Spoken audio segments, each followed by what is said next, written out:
Magandang umaga, Pilipinas. This is Sebastian H. Bantigo Jr., your junior researcher, news reporter, and I am here to report about the weather news. Let's go on to Amihan.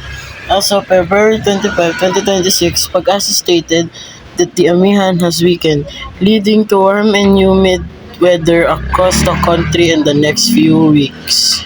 Let's go now to Habagat.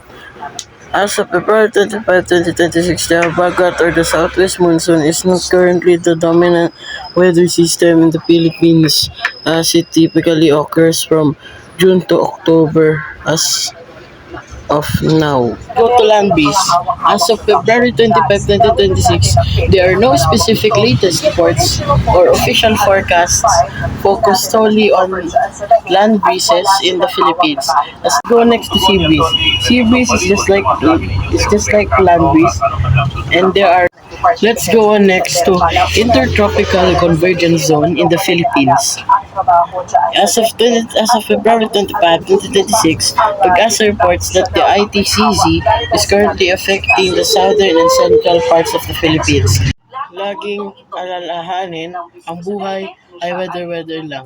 Stay safe and be weather ready.